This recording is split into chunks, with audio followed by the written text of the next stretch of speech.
better for yourself? I don't think so.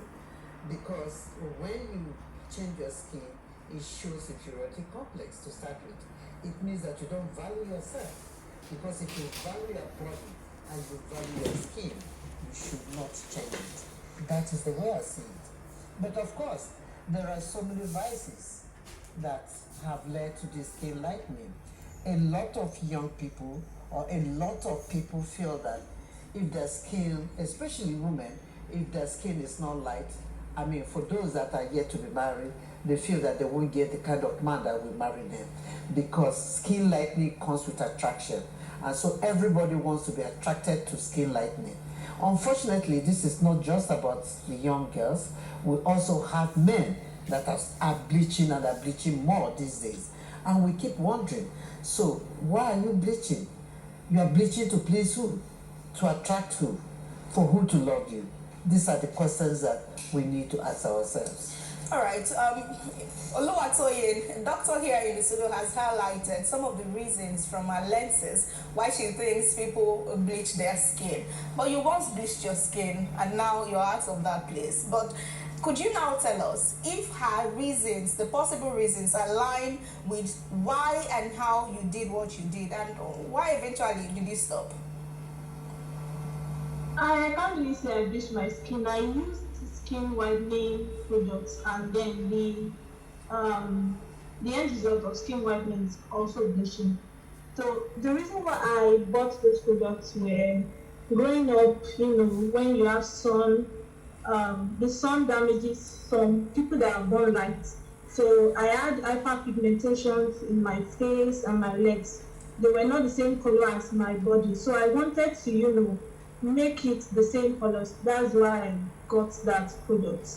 And then I did not like the reaction of my skin, so I had to stop using it. Was that all about it? You were not looking to be loved or to be final or any sort? Of course, if you are too colored, you will not like your skin. It won't give you your self-esteem will be low.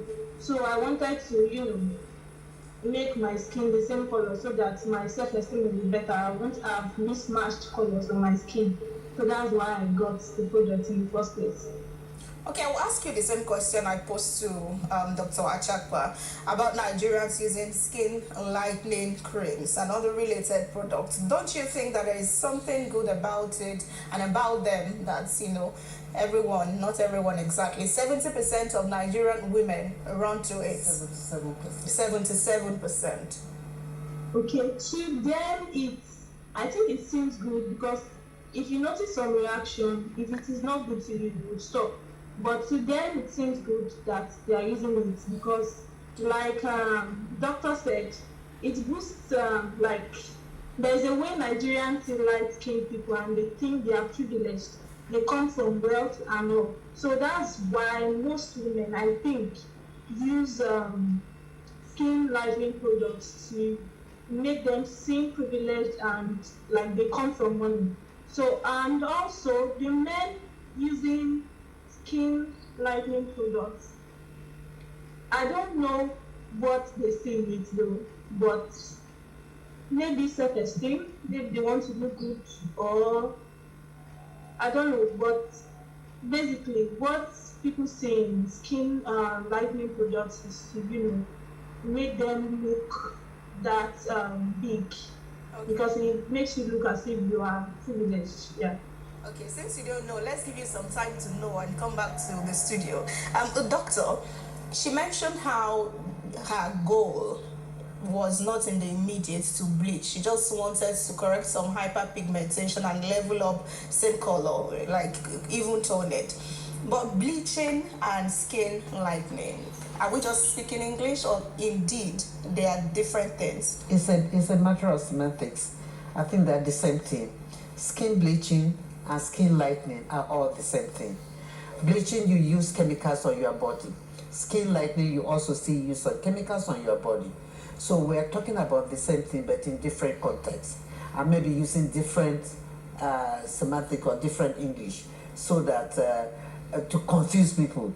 But the truth about this is that Either skin lightening or skin bleaching, we are talking about the same thing.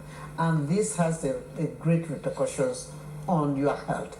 We talk about the issues of, for instance, for women, it comes with the issues of reproductive system, where the chemicals that you are putting on your body get right into your reproductive system. And of course, it becomes an issue. So that sometimes when you give birth to children, they come with some forms of deformities. As bad as that? Yes, as bad as that.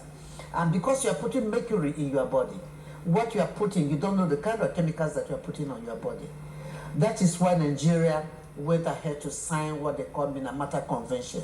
Minamata Convention is about mercury, and it's about talking about the issues. You can see the faces of those that they become, the color changes, and when you stop, you will see patches on your body. This is a very huge problem because the blood vessels have been, are dead already. And so to go back to that, to correct that blood vessels, it becomes an issue. It will never go back. So it's not just a surface thing. It's not a surface thing. It goes right into your system. Oh, wow. So it's not just a surface system. And it's the same thing with men. Because when you bleach, you are bleaching also your reproductive system. Some men who bleaches and get into their veins, of course, some of them become impotent. So it is as bad as that. Liver, and for those of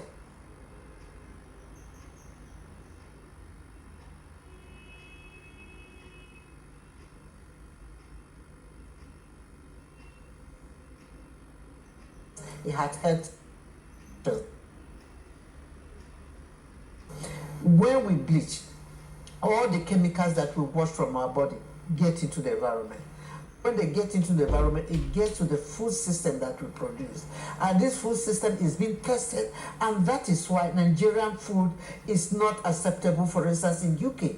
Because what is being tested there is chemicals and it's toxic. And so it's not accepted. That is an economic issue of it. So whether we like it or not, we are all eating what is, whether you are bleaching or not, the chemicals that is being produced is getting into the environment and is getting into your system. The second thing has to do with the issues of health, which I've already alluded to. The issues of cancer, the issues of liver cirrhosis, the issues of, look at that on the screen. Yes, you can see that you have patches that you cannot reverse. Whatever that you bleach, once your skin becomes light and you stop, your skin goes back to where it is and it becomes even darker. And so you have patches on your body. And so it becomes a health issue, a social vices issue as well, because people begin to look at you, what is wrong with this woman? What has she done to herself? Or what has he done to himself? And it's the same thing with men. So it's not just about women, it's also about men. All right, let's talk about the people who argue for this. They brand it as skin lightening and not bleaching. So are all skin lightening products bleaching the skin? Well, I would say that the word skin lightening, for all the producers or the manufacturers of these creams, there is a need to put a label. What does it contain? What does skin lightening means? And what does bleaching means?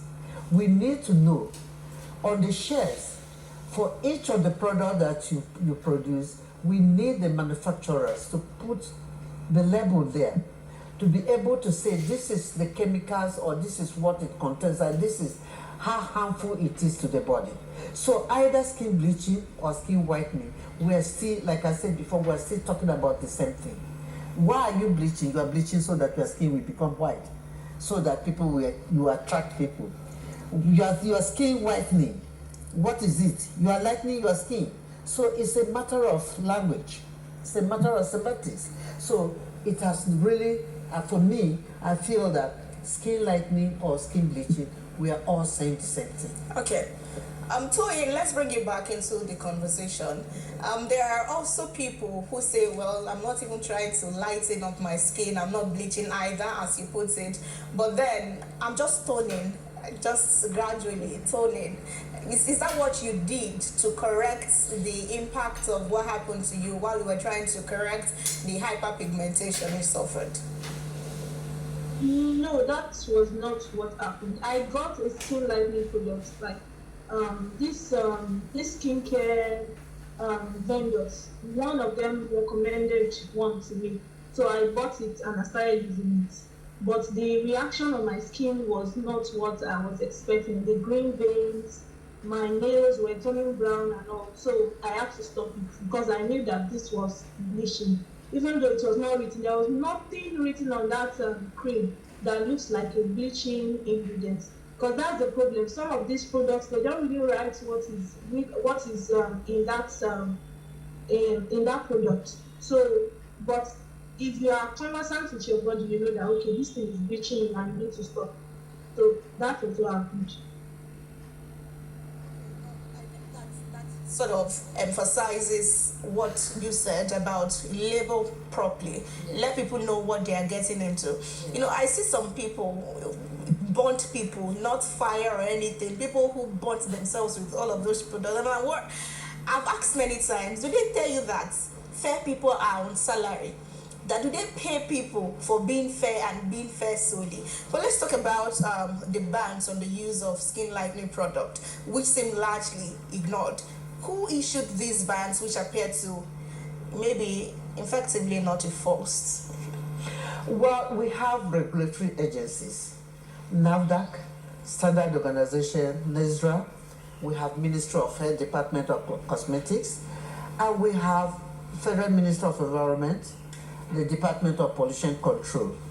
We all invited them to our event, and of course they participated in this program. At the moment, we know that there are regulations, but you know, regulations alone are not enough. Are the awareness there? Are people aware? Sensitization and awareness is key. But of course, we have these regulations, but they are not enforced. And enforcement also means, what does this mean when you talk about enforcement? Because people will talk about fundamental human rights. That is your right to change your skin. Mm-hmm. But you cannot stop them from doing what they want. So when we talk about enforcement should start with the manufacturers.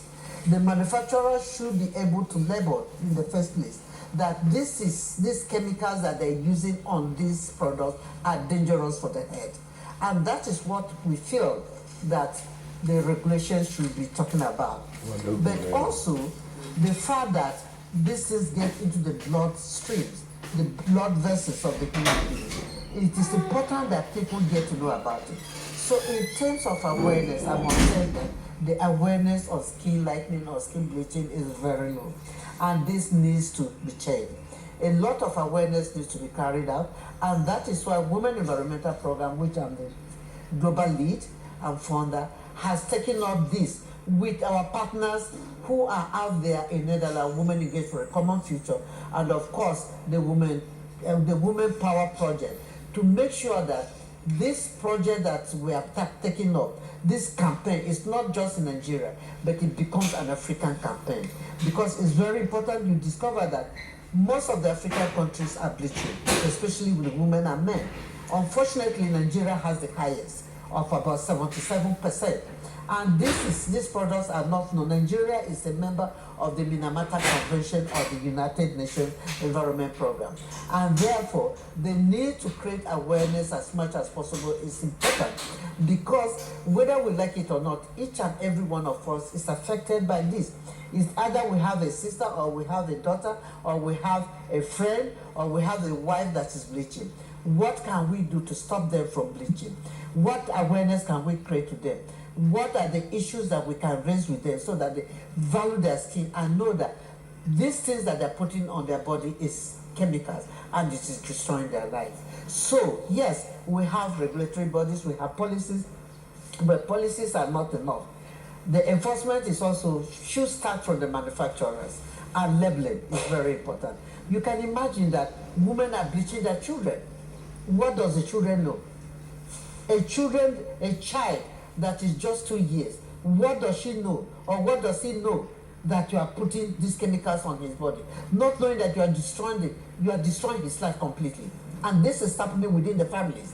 So the families need to know about this, that it is not good for you to bleach your child. What are you trying to tell the society? Because your child is black, so she's not beautiful? But we hear things like, oh, this is organic skincare, no chemicals or anything. There are organic skincare. You have shea butter that you can use on your daughter. Is that organic? Yes. I mean the ones you sell at shops, all those white people. Why do they need to label what is organic in it? We need to know this organic. When you talk about organic, what are the composition of these organic creams that you are putting there, or soap that you are putting there? All right, you highlighted some of the reasons women, most especially, would want to bleach: for attention, for attraction. I'm in the room. Did you see me? Role model. Do you understand that? Yeah. Statistics available both Nigeria and globally. We have at least 27.6% of men who are also bleaching, and it's such a wonder to imagine. But would you say that those men bleaching have the same reasons as the women skin lightening? Well, to be honest, I don't really know why the men bleach. But of course, to some extent, some of them want to bleach so that the women, they can also be attracted to women of the same fair skin. Oh. So to some extent, that is what I have been able to get to know interacting with them. But I mean, I don't just see how a man bleaches just because you want to attract a woman. Is that not, self-love esteem? Because I see the men that bleaches as having self-love esteem. Because if you hold yourself very high, you don't have any reason to bleach. And it's the same thing with women. So it's not just about men issue, it's about both men and women. You don't have any reason why you should bleach, because you want to attract attention. You want people to love you.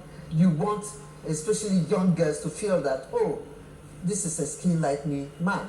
And so when you marry a skin lightening woman and a man, when you produce children, they will become light. But that is not the truth, because the genes that you originally have no skin. Are not white. So when you marry a woman that has bleached or a man that has bleached, when you have children, the children will be that, because originally you are not white. Mm-hmm. All right, Toyin, I saw you laughing like some seconds ago while Doctor was talking about why men bleach and all of that. Do you have men who bleach around you, and are you aware some of their reasons? Yes, coming from my state, Ondo State, from my area, whenever I go home after break from school, most of the men, especially teenagers, maybe like 20, from like 16 to like 20 something, they bleach their skin for reasons like what doctor said, like they want to be, people feel light skinned guys, they have money, they are rich and they are handsome, so people want to get close to them, so for that reason they might bleach. And also I remember that actually skin lightening products are cheaper to get than the ones that maintain your skin. So these people, they get it because it's actually cheap. With 500 naira, 1,000, you can get some creams, and then that's the effect. But when they start seeing this effect, instead of them to stop, they continue using it, because they notice that when they stop using these products, they get back to being dark. So they want to maintain that light again, so they continue using it, and then it comes to a long-term effect. Maybe they are like addicted to that kind of product. So that is another reason why men will use their skin. Yeah. You have a background, a doctorate degree in economics, a master's degree in development studies, 12 whole years as a banker. A banker, that's another field on its own. And so what made you venture into environment-related issues with such passion? Passion, to start with, commitment to effect change in the society. But I must tell you that while growing up, I grew up with my grandma, who was very much environment conscious, and so I grew up with that background. And while I was working in a bank in Kaduna, the issues of environment, my surroundings, kept coming up. The dump site in front of my house, and I started thinking, what can I do? What should we do? And that was where the passion regenerated. But apart from that, we had these textiles industries that were discharging their influence directly into the environment. And of course, where we got to Kakuri, that is Kaduna South, we discovered that a lot of the women, their skins turned to that of alligator, yes, or lizard, very rough. And when I was interacting with them, they talked about witchcraft. So that drew my attention to it. So already I had an organization called Safe Environment Action. But then talking with this woman made me feel that there was something that needed to be done. So as a matter of fact, going full blown about my passion came as a result of the pollutions by the textiles industries in Kaduna, where women, men, children were affected, and of course, when you talk to them, they attribute it to witchcraft. So that was the interest, and since then, I have not looked back. I have done a lot of courses on this just to get acquainted or to get educated about this. So yes, my background varies from economics, development studies, and passion. banking, and passion. All right. We saw your report on a documentary on fairness at a cost Yeah. that sought to unveil the truth about skin whitening in Nigeria. As you call it a day on the program with you, is this how you've always looked? This is how my body looks. Seriously. Seriously? Seriously, yes, because what I do is that I use coconut oil and I produce it by myself. And I started using coconut oil right from when I was small. In fact, not just coconut oil, you know, palm kernel oil. Mm-hmm. That was what my grandmother, because I grew up with my grandmother. So we're using that. We used to call it in my language, Steve language, akwishi. So that is what I have been using throughout my life. After akwishi, I used black soap, which was also produced from the village by my grandmother, because she was also producing it and selling. And that is what I have always used. I have not changed my cream. I even have it inside my bag now. Oh, it's, yes. It's mobile and portable. It's mobile, yeah. All right. A good place to call it a day. Actually, thank you so much for joining us to talk about Nigerian skin lightening dangers in our country. We'll be talking in the studio to Dr. Priscilla Achakwa, the Global Lead Women Environment Program. Thank you so much, Doctor. Thank you. They have a nice day. Thank you. And virtually, Oluwatoyin Yakubu joined us, and uprightly, I'm sure you'll be an evangelist right now, telling people what and how not to use those products, even though you need to correct your skin color. All right, everyone. From here, we go to entertainment.